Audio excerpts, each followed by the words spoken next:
They took 5 bodies out of this joint, man. 5 bodies. And that's facts. They brought 5 bodies out of this building. The building right here, they brought, all right? They brought 5 joints out there. I would have been a 6th joint if I was stupid enough to fall for the okie doke. Yeah, man. We in the block 120th Street, Lenox and 5th. My family lived on the other side of the block. Other side was a serial killer. His name was Leo. His name was Leo. I don't know if he dead or not, but the last time I seen him, he was actually in Auburn State Penitentiary when I was up there. And I seen him coming through. He was in PC because he had a high profile case. And what happened was, he saw the roof down the block on 117th Street. Back in the days, I used to have a bunch of pigeons flying. We used to fly pigeons. This nigga came on the motherfucking roof, messing around with us and all that stuff like that. You understand what I'm saying? So, but I never liked him. I never really liked this dude. You understand what I'm saying? So he knew I had these birds up there. He had homers right in this block, right in this block right here, 120th Street. He had homing pigeons right in this block. I scoped this whole motherfucking roof out because I was going to steal his pigeons because I didn't never like him. So I'm just laying cool, but he was an older dude. He always carried a gun, little 22 or whatever, trying to shoot a dude to scare the dude up with it. But what he'd do, he'd try to get me up on his roof. So he could show the pigeons. That roof right there, the tall roof right there. See the tall one? The tall roof right there. The tall one are taller than all them roofs. At one point I got mad and tried to do him dirty, man. So boom, like a year later, he faded out of position. He faded out, niggas ain't what they about. He was in the newspapers, came up, yo, Leo got 5 bodies. 5 bodies in the basement. I would have been a 6th body if I would have fell for the whole okie doke what he was trying to push up. You understand what I'm saying? The building is right there. They found 5 people in his basement. 5 people in his basement right over there. He was a serial killer. So what happened was, I never go, so that's why I'm still living. It was a serial killer, it's history. They said they had another serial killer, but I didn't hear about no other serial killer. Leo, they took 5 bodies out of his joint, man. 5 bodies. And that's facts.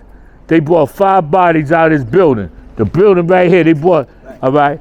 They brought 5 joints out there. I would have been a 6th joint if I was stupid enough to fall for the okie doke. But you know why I ain't fall for the okie doke? Because God guided me through that situation, man. And then next thing you know, I seen the nigga in Auburn State Penitentiary. He was coming through the PC yard whilst we was all going to chow. And I did like this to him. Yeah, nigga, I know all about you now. That's facts. They brought 5 joints out that building right there. 5 joints out. 5 bodies. This is fact. Harlem true stories, you know what I'm saying? Yeah, man, we're 125th Street, man. Between 7th and Lenox, man. Legendary, right? Behind me, you got the Theresa Hotel right over there. The Theresa Hotel. Castro, they try to, when Castro came to America, they say, Castro, you understand what I'm saying? Yo, Castro, we want you to stay down. Now I'm going to the Theresa Hotel. I want to stay amongst my people.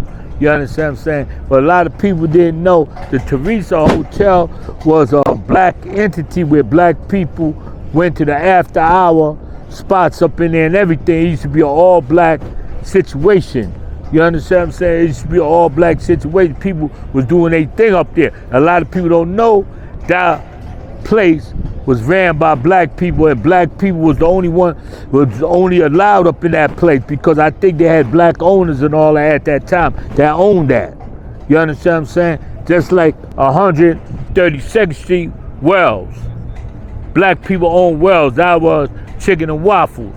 Small's Paradise, black person owned that. A lot of things in Harlem, black people own. So now we're gonna get to the story of California Bobby. I'm gonna tell you, right, one day, me and California Bobby, he raised me, right? So one day I came out broken in the motherfucker, I had no money. They was shooting CeeLo, you understand what I'm saying? So boom, I had $80. I threw down my money, playing CeeLo. Nigga, I hit trips. I flipped that money to like 500. Yo, I rock California, but I rocked them niggas out of 7,000, and I quit. Yo, I'm out. I went and got my car out the impound, and I got my jewelry out the pawn shop, and I got a brand new suit to go on a boat ride. You understand what I'm saying? So I asked her to buy a hamburger. That was Nicky Barnes, you understand what I'm saying, one of his lieutenants on the council. And he used to handle everything, but you would never know nothing about hamburger because he was that low, that cool. Just like California Bobby, a lot of people don't know nothing about California Bobby. You understand what I'm saying? And then see, a lot of times, y'all ain't hear about Phil. You ain't hear about Roy Hagan. Roy Hagan was getting so much motherfucking money right now. I don't want to say too much because he's still around.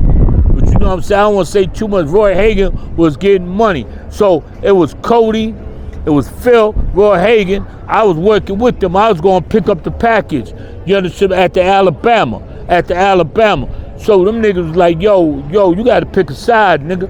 You got to pick a nigga you want to get down with. I picked Phil. That's when Phil had his brother cross country dope fiend nigga stealing everything. I ain't never get that nigga. Nigga used to come with, yo, gotta pick it. You ain't picking up nothing, nigga. We partner. Me and your brother's partners, nigga. You don't get none of this money, nigga.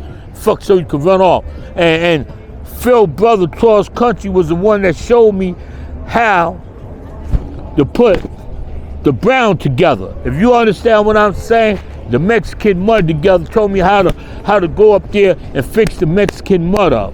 See, that's how my hands got dirty in that.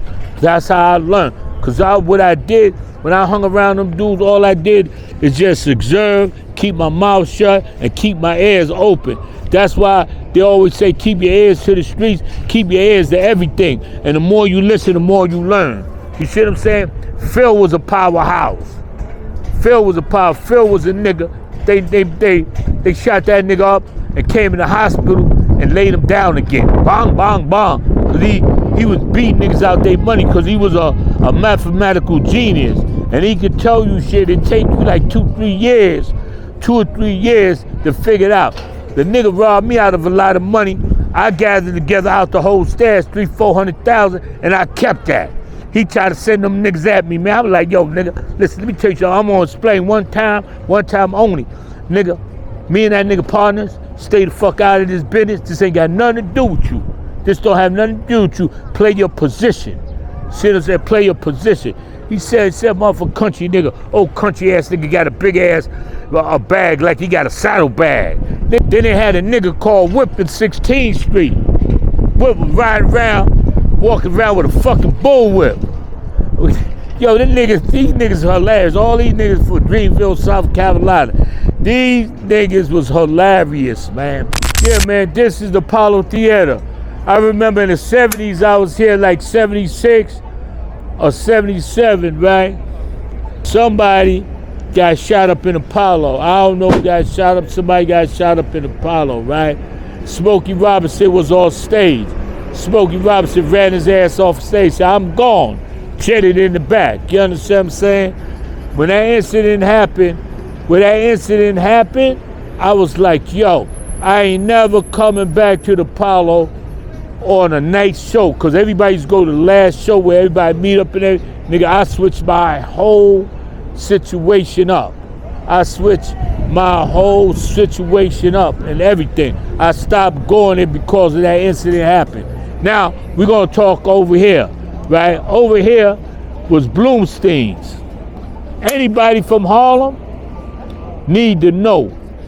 This where Martin Luther King got stabbed here by a lady at his book sign. He had a book sign, they came and stabbed her. Stabbed him. It was a her that stabbed him, Martin Luther King. They took him to Harlem Hospital, the one on 136th Street. You understand what I'm saying?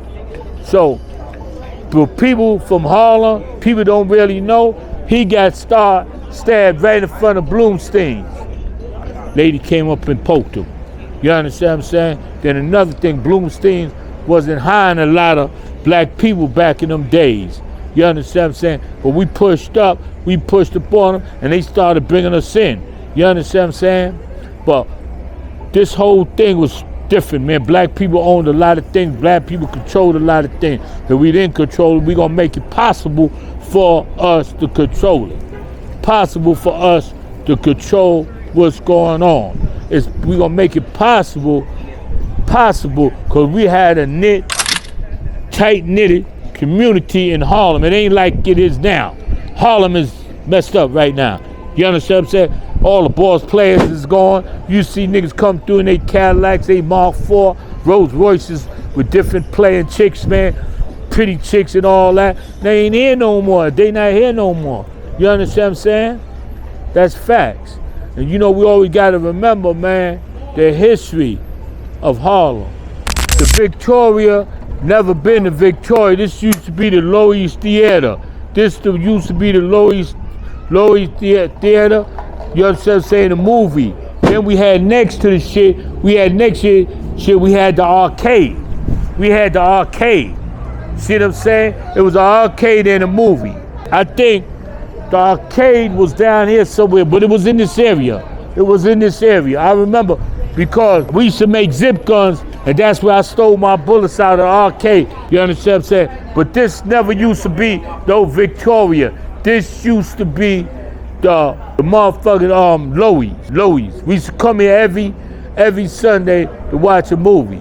We used to come here every Sunday to watch a movie. Now they flipped it into a hotel or whatever, a hotel, a restaurant, everything. One day I gotta go eat in there. I gotta go eat in the restaurant, see what this is about. Yeah.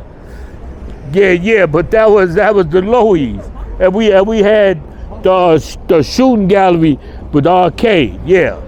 Now they got an arcade down the block. They trying to bring that back. Yeah, I'm good. Harlem, come here, sweetheart. Come here. I see. I remember you on Again, my YouTube again, because she make about that, right? They took that over. No, they took the whole Central Park with black people.